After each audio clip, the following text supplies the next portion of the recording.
Afternoon and welcome to another question and answer session with the Arkadelphia School District. Today, we're going to feature our district nurses. They're going to address some of your questions and concerns that you have submitted. First, I'd like to introduce Ms. Beth Hasley. She's going to serve as a district nurse at Arkadelphia High School and Goza Middle School. We also have Miss Macy Jones. She is going to serve as a district nurse at Parrott Elementary and also Peak Elementary. So, Miss Hasley, will you first just tell us a little bit about yourself? Okay. My husband and I are both from Arkadelphia. We were raised here. We both graduated from high school here. We have 3 kids in this district, and I have the same concerns as every parent of how are my children going to be protected this year. I have a vested interest in making sure that school is safe for them. Thank you, and we're very excited to have you on staff. Okay, and Miss Macy Jones, will you tell us a little bit about yourself? My name is Macy Jones, and me and my husband also graduated here from Arkadelphia. We have 2 children who are not in the district yet, but they will be attending. I look forward to serving you as the school nurse this year. All right, thank you, Miss Jones.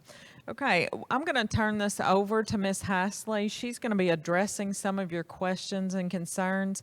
And at the end of the session today, we will take some of the questions that you have submitted and allow Miss Jones and also Miss Hasley to answer those.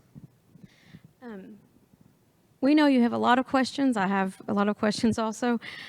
We know you're concerned, and hopefully we can address some of those today. We want your children to feel safe. We want them to be safe, but we don't want them to feel panic. We don't want the weight of this on your kids. We want to be the ones to protect them. We do ask that you start talking with your children about the importance of these safety measures and that we do need to follow them. And we'll explain a little bit more of that in our questions. But just start explaining to them how important this is and that in order for school to stay open, we do need to follow some of these guidelines. We want them to feel comfortable in their environment. We want them to have fun and learn. And our teachers are working really hard. Our staff is working really hard to make sure that's going to happen.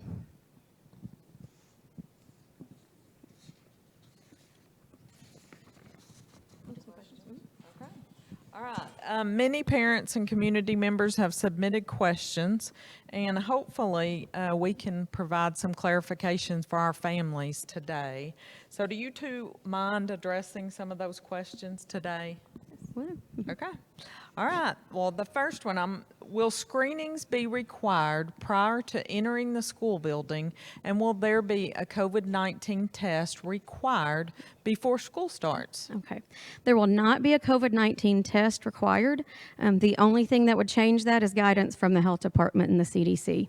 Currently, the CDC does not recommend universal symptom screening that be conducted by schools. It's subject to change as guidance changes from the health department and the CDC.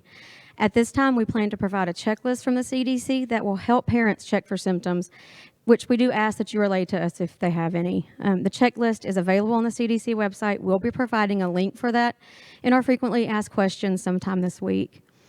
They don't currently recommend conducting universal screenings, but they do recommend that you don't send children to school sick. Home symptom screening rely on students and their parents and caregivers initially identifying when the students may have signs of illness and to take action and ask both symptoms and possible exposure. Symptoms to watch for are listed on the CDC website. Some of those are fever, cough, shortness of breath, muscle or body aches, headache, a new loss of taste or smell, sore throat, congestion or runny nose, nausea, vomiting, diarrhea. If any of these are present, we do ask that you consult your child's healthcare provider, and they will guide from there also. Based on symptoms, based on exposure to COVID, will guide whether or not your child needs to be tested. We ask that you do not medicate your child for illness and then send to school. If your child wakes up not feeling well, don't give them a dose of Tylenol or Motrin and then send them to school. Check for symptoms and contact us. We are here for you. We can answer any questions you have and help get you to where you need to be. Okay. Will masks be required, and how will exemptions be granted? Yes, masks will be required for all students and staff K through 12 in the district. Exemptions will be granted on different situations. We ask that you provide documentation for your child's healthcare provider, and we ask that you have this within the first couple weeks of school beginning. Thank you. Okay, what kind of face coverings will be allowed and will any be provided? Also, can my child wear an N95?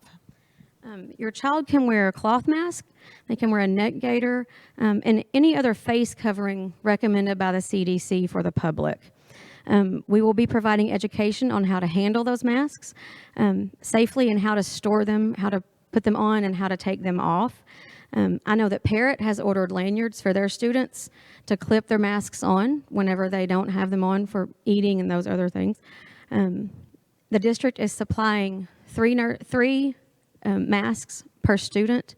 They're washable, so we do ask that you wash them and send them to school clean. Now would be a good time to go ahead and talk to your student about wearing the mask, not touching it more than we know they will, and how much they can help it. How to put it on and how to remove it safely. We will be doing some education on that. We'll be putting signs up throughout the school, so we'll be working with them also. As far as N95, your child can wear one. We do not recommend it. We really just recommend cloth and non-medical grade masks. N95s are short supply for our healthcare providers right now. This could just get worse as the season progresses. So we do ask that they really just wear cloth masks. N95s are harder to breathe in, and they're not as comfortable. They get painful after a little while. So if we can help it, we would like for them to just wear cloth masks. It's going to help with our compliance better. Thank you, Beth.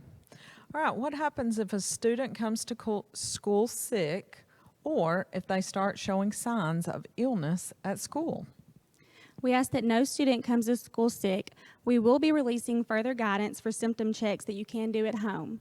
The risk of those symptoms being related to COVID-19 based on exposure.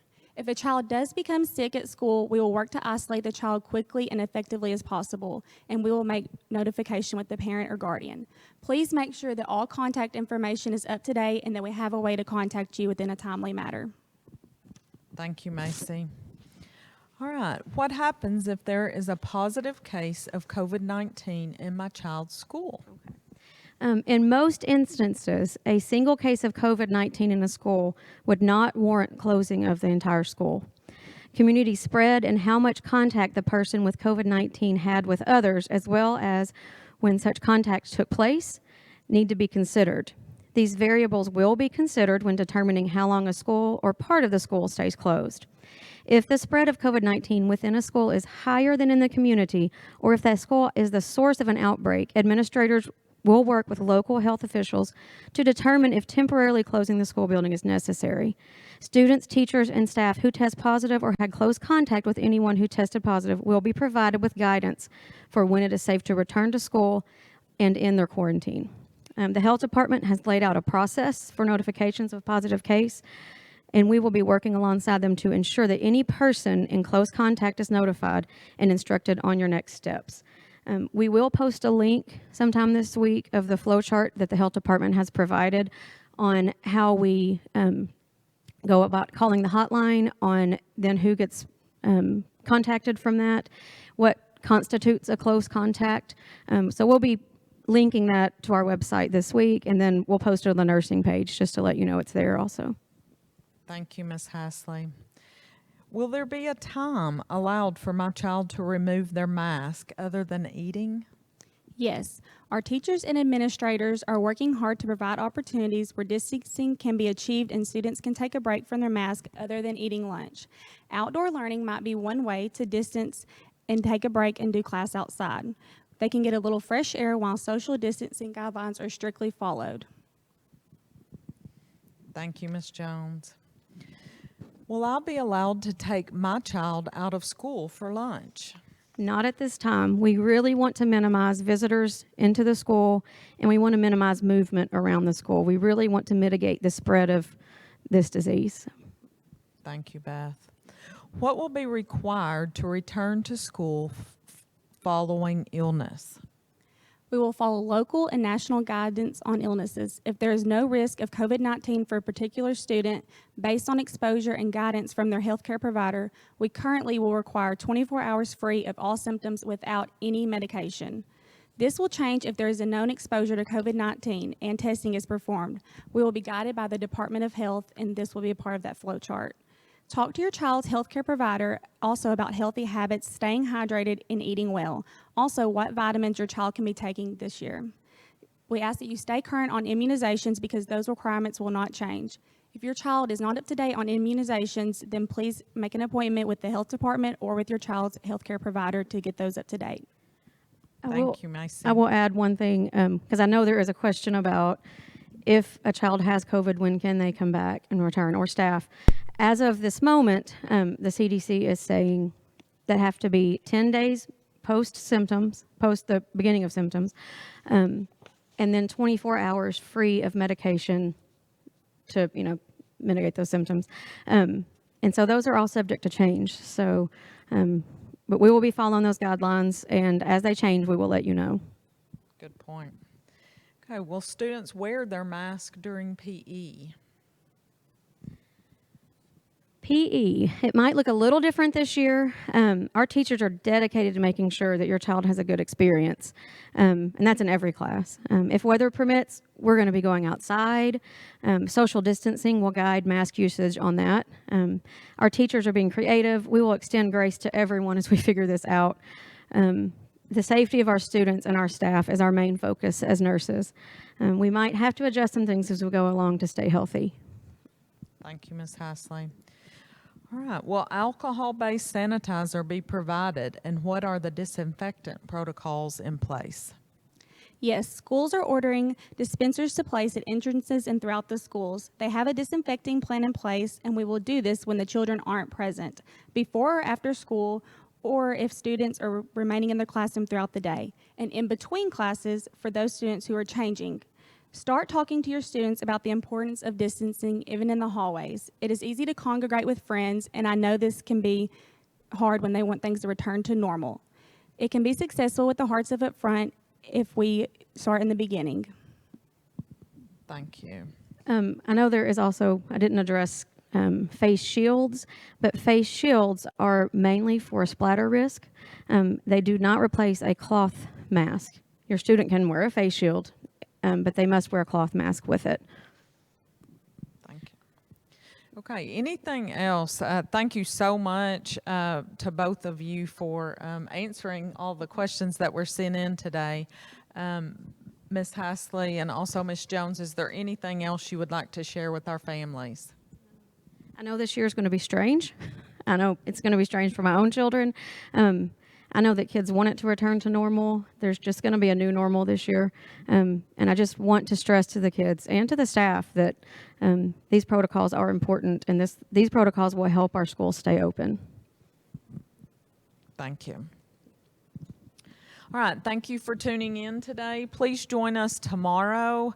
We plan to feature all of our principals. They will have protocols for each school and some specific information, whether your child attends Parrott, Peak, Goza, or Arkadelphia High School. Thank you.